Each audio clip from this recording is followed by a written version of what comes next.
Today, I'm going to be painting an Uberman from the Empire of Men Kickstarter.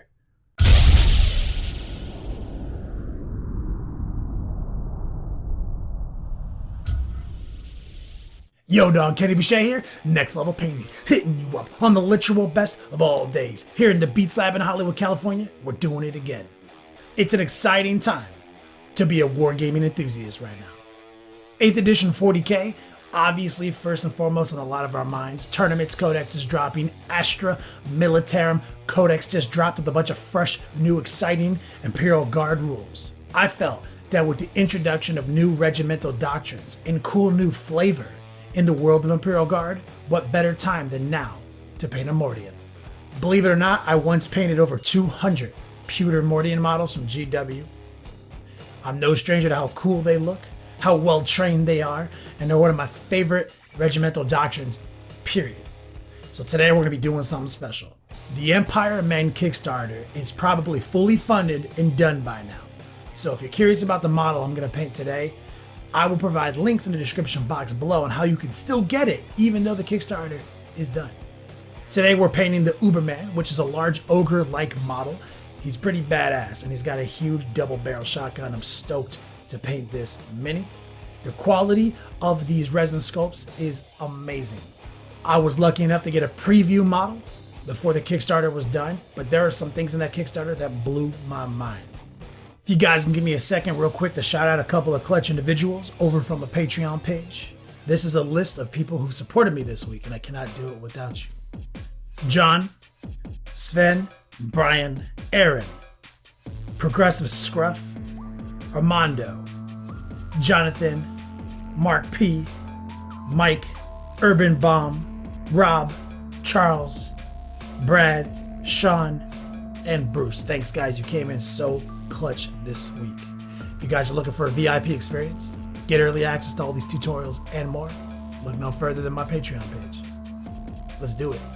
Uberman, Empire Men, Archon Studios on Kickstarter. We're going to do it right now, guys. We're going to start with black and Prussian blue. These are both Vallejo colors. We're going to be looking for that Mordian blue, those sweet uniforms that they're known for and iconic in Warhammer 40K. I thought that would be an interesting take on this model because obviously he's intended to have a cool leather duster, kind of gritty with a cigar. And I thought it'd be cool if he was very well trained, had very nice styled hair, and a very fresh and clean uniform. Very uncharacteristic of this type of mini in that lineup. But really, honestly, what sold me on it was his hair. He has a very fresh part. So I was like, you know what? This is a Mordian right here. He likes to keep his hair super fresh. He doesn't wear that silly hat, but he does have that fresh ass duster. So we're making a mix 50-50 with the black and the Prussian blue. We laid it down and immediately began doing highlights. This is done very simply by adding Prussian blue back into the mix, but we still have a little bit of that dark mix in the pot with our airbrush. We're using lots of airbrush flow improver and a little bit of water so that we can maintain a very clean spray pattern, very minimalized speckling. We're basically just blowing the paint onto the regions that the light might reach. And I don't really think a lot about how light interacts. I assume light will penetrate about as equally as my airbrush spray pattern will. So I kind of just spray it where it's easiest to make the transition.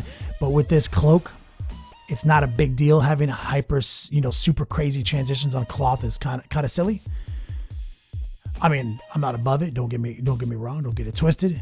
But here I'm trying to keep it a little bit more subdued, but I am trying to build up those highlights because I like to bring it to 11 before we wash it back down to 10. And now we're going to bring some pure Prussian blue in and start highlighting the collar, his shoulders, essentially the things we can easily grab with the airbrush. That's how I make my decisions. Create a nice clean transition, but he is at his core a very dark and deep blue working its way up to a very highlighted blue. We're maintaining a lot of vibrancy here. That's the trick. It's not enough to just have those blue colors. Okay, here we go. Blue-green, one of my favorite Vallejo colors. We're going to sneak a little bit in the pot, and this is where we're going to punch it up to 11 right now. We're just going to spot highlight some of those regions that are brighter than the rest, make them look absolutely electric. You'll see later in the video, if you're patient with me, why I like to do things like this. He's got a super fresh duster. I love that double-breasted jacket with all those pins and everything. It's looking super money. Here we go.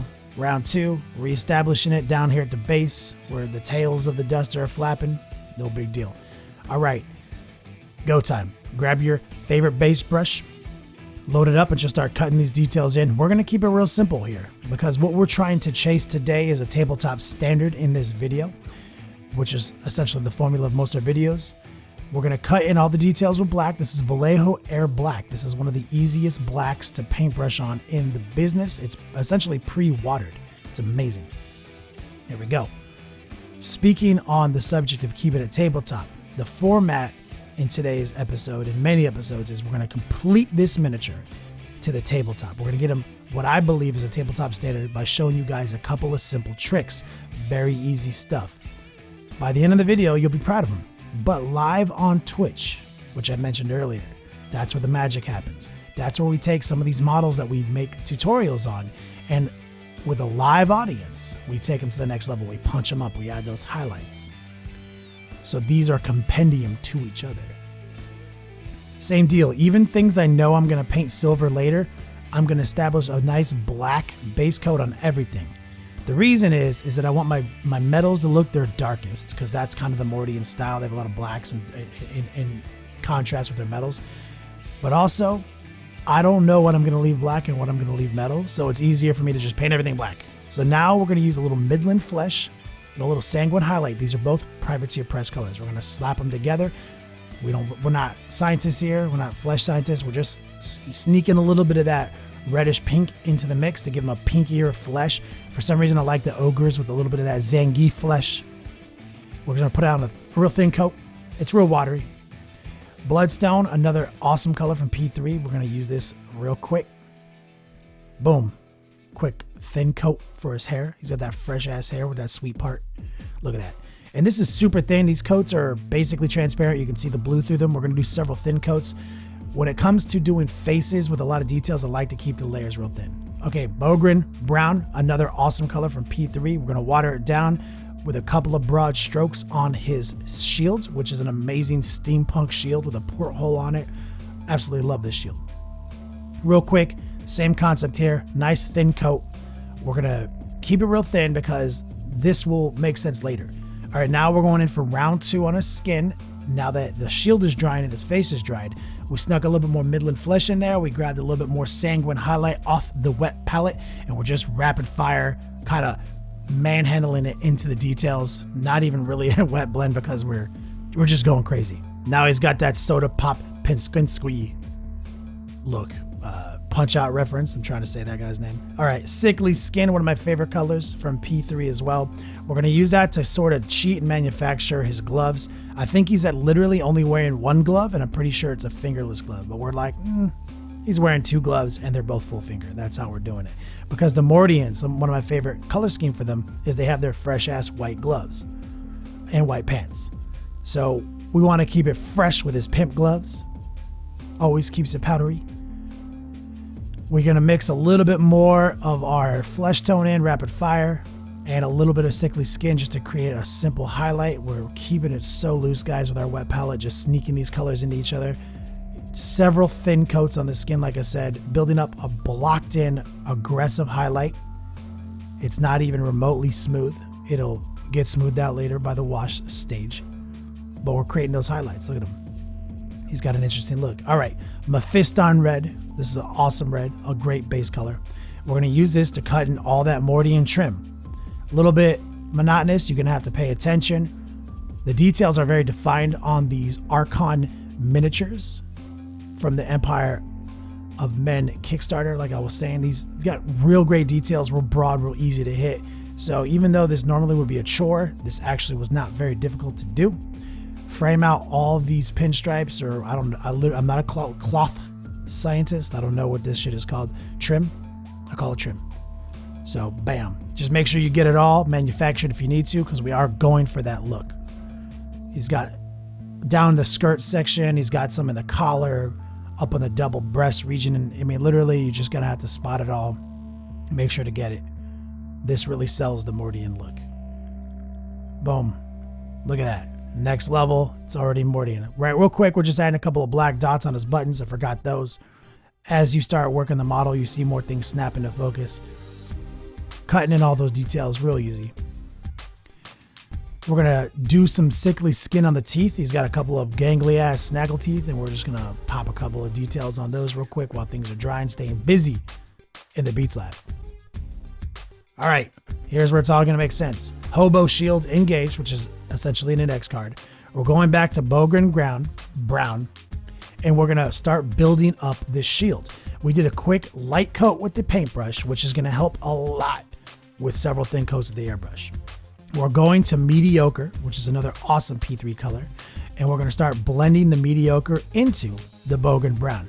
We're keeping it very thin, guys. A lot of Vallejo flow improver, this airbrush flow improver, and water. We're being patient. We're blowing a lot of air through the paintbrush. We're doing essentially 99% air, 1% paint, and we're even rocking it back and forth to 100% air to dry it up. All right, Flash gets yellow, one of my favorite colors in the world, G-dubs. We're going to start introducing it into the mediocre, and then eventually pure Flash gets. We're making sure the light source is going from the top to the bottom on a big broad surface like this. Even a amateur scientist like myself understands that the light will probably be brighter toward the top. We're just going to subtly wash it in. We're manipulating the lighting on our rig so that you can see most of the yellows. Yellow is a hard color to capture with a camera for me, especially with the white backdrop there. But you can really see how it's coming out. And the reason we chose yellow is Mordians are also known for their yellow doodads. They've got like ropes and all sorts of shenanigans that are yellow. So we decided to make this siege shield or whatever it is yellow, not non-metallic gold, because we're making it like it's painted yellow, not like it's a metallic gold. You see what I'm saying? So we want it because it's a very aggressive and beat up shield. So we want it like it's got a coat of paint on it, and later we'll do some battle damage. So now that yellow has been established, it looks real easy. You saw how simple that was with the airbrush. We're going to cut some of these details back in. We're going to keep the theme of our black going. All right, scale 75, some of the easiest metallics in the game to apply. We're going to use their black metal, and we're going to just start cutting in some of the piping on the weapons, some of the bolts, and we're going to leave some of the black actually black. So there's a nice mix of black and metal, so that there's like a frame to the weapon. There's going to be, there's going to be a frame to certain elements. Now, we're not going to do everything to the max detail. Like I said, we're doing this tabletop. Real simple. Showing off the simple techniques, quick and easy guide. You see it? Sweet breech loader, double barrel, I want to say pistol grip, sawed off. This guy's got literally everything going on with this shotty. He ain't playing games. Look at that. Feeling it. But yeah, we're going to go through, we're going to hit everything that we think should be metal right now. Keeping our 3 color minimum, probably 4 colors, but the second you start airbrushing, you're doing way more than that. You know what I'm saying? Same deal right here. He's got some cartridges. Even though I'm going to paint these are shotgun shells, we're going to paint those brass, but I'm just going to do a quick highlight of silver first. It helps the brass look a little brighter. Later, we'll paint the shotgun shells that iconic red, but now we're just keeping it tabletop. Belt buckles, the little doodads on the belts, everything. He's got a sweet ass sledgehammer on his back. It's got all sorts of like gears in it. We're going to paint all that with black metal right over the black, so it's going to be its darkest. That's why I'm doing it this way. See all the wrap on the hammer? We're going to just leave that black for now. We're not concerned. Later we'll come back and maybe paint it like leather wraps. Too easy. All day, every day. It's got some hydraulic parts. It reminds me of Fallout 4, the super sledge. That was my go-to melee weapon all day, every day. Same deal now. Look at all these big-ass bolts on this shield. You always got to get them nuts, guys. Never forget them. So these are big enough and aggressive enough that it's not enough to paint the tops of them. You're going to have to paint the sides of them as well. They're not tiny little nuts that you could just dot. You literally have to paint them. So this is going to take some focus. Get them all done. Too easy. Victorian brass, another scale 75. We're going to use this to cut in some of the gold details in the belt buckle. Since we're pulling it out anyway for the cartridges, we're not going to waste the opportunity. We're going to throw some gold maybe on his belt buckle, maybe some of those clamps on the belts, whatever. I don't know. I'm not a belt scientist. All right, Screamer Pink, Citadel, another G-Dubs color. Love this. We're going to use this on the porthole As a placeholder, we will do a sweet lens effect on that later, but I just wanted to show you I chose a complementary color. Gloss varnish from Vallejo. This is it, guys. We're gonna just basically add a little thinner to the mix, run it through our airbrush super fast, and we're gonna shine this dude up. Okay, he's gonna get shiny like glass. This is part of the system. We're gonna start introducing some Army Painter wash technique. And in my opinion, the Army Painter washes are the greatest washes in the game. So we're gonna let them dry, do his thug thizzle. But in the meantime, we're gonna stay busy in the Beats Lab Dark Earth. This is Vallejo's pumice. Really easy to use. We're actually gonna use GW's texture tool. And we're just gonna slap some on the base. This is actually the base that he came on from the Kickstarter. We're gonna slap some of this pumice on, get it built up, get some nice texture going, real easy, super simple. It's got two sides to the texture tool, so you can switch to the little one and start pushing it up against his feet. Right, chon. Look at that, super easy. Love this tool. It was actually one of the only tools I bought from GW that I wasn't mad about. All right, now we gotta add something interesting to the base. So random cork, pow. Literally just broke a piece of cork off, shove it right in the pumice, let it dry. It's a rock. All day, every day. Quick shade, mixing medium. This is one of the gangster shits I've ever discovered. This is from the Army Painter quick shade system. We're gonna use dark tone and blue tone. That's basically black and blue, guys. And we're gonna mix up a nice thin down mix using a lot of that medium to cut it. We're gonna basically go nuts on the uniform. It's gonna flow like water on glass. You guys have seen me do this system before, but never has it looked so clean. Look at this. All the details are gonna be preserved. We're gonna get lots of contrast. It's gonna wick itself away from all the raised surfaces. It's not gonna stain, I promise. There's not gonna be any coffee staining whatsoever when you use the medium combined with the wash, combined with the gloss technique, literally liquid skill. This is all a technique, guys. Look at all the details it's pulling out. We haven't really done anything that takes any actual skill. We did a little airbrushing, which I have many videos on that really break down the mechanics of an airbrush and are a complete guide for airbrushing. So if you guys are curious about that, like, hey, Kenny, this is kind of easy tutorial, except that, what about the fucking airbrush? Literally go back. We've got a complete tabletop guide, breaks down the airbrush. We've even got an easy airbrush hacks video. Got everything for you guys. We don't even care. We're getting this mix on the red because the blue and the black, they interact with the red just fine. We're just moving them around, making sure the wash is draining in the right direction. We're staying vigilant. If we see it pulling up and creating an ocean of wash, we will wick some of that away with the paintbrush. Maybe dry the paintbrush off for a quick second so it's more absorbent. Too easy. Stay fast, stay moving. The gloss varnish will do a lot. Okay, now we're switching to the dark tone, pure. This is the black wash. And we're gonna start washing everything that's metal with this. Giving ourselves a nice, fun transition, a little bit of tarnishing, but mainly antiquing. It's even so good when you thin it down that we can wash it right over this white. Look at that. All right, dark tone, flesh wash. Mostly flesh wash. Same mix, break it down with the medium that we showed earlier. Pow, right over the face. Look at that. Instant skin established. Throw it in his hair too. It don't matter. But look at that. Instantly, look how handsome that dude is. That's one good looking motherfucker right there. Uberman on deck. Love it.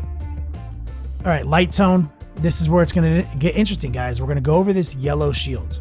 Okay, now this is gonna be hard to capture. So the light tone is thinned down like crazy. And we're gonna grab a little black from what we had earlier, the dark tone, and we're gonna start mixing it in on the shield. Let it streak around. We're gonna be heavy-handed with it. We're gonna let it really build up around the bolts. You always gotta wash the nuts. Let it fall into, there's a lot of texture on that shield that this wash is really gonna pull out. And it's gonna give it a nice weathered look. And it's very chunky, like it was painted yellow by the model, like in the universe, in the narrative. Absolutely love this shield. There he is, he's looking real good. While his wash is drying, we're gonna just take some of the blues we had earlier from the airbrushing, mix them in a little bit with black, and just kind of paint this rock real quick to give it a nice, solid contrast element with the brown base. If you do basically brown dirt, standard operating procedure, I do kind of a cool gray rock. We're gonna grab a little bit of that sickly skin, mix it in, just do a quick rock highlight. Later, we will take this base to the next level as well on Twitch live. That'll be in the archives, so even if you don't catch the live show, you'll be able to see that at a later date. Too easy. Look at that. All good. So here he is. He is dried up, but there's all sorts of shiny elements on him. So now we just hit him with a matte varnish real fast. We use a little Testors Lusterless Master Series. Knocked all the shine down. He's more of a satin matte now. Look how vibrant he is. Look at how much detail's in there. We're going to take this model to the next level live on Twitch, guys. Definitely check the links in the description box below. Peace out.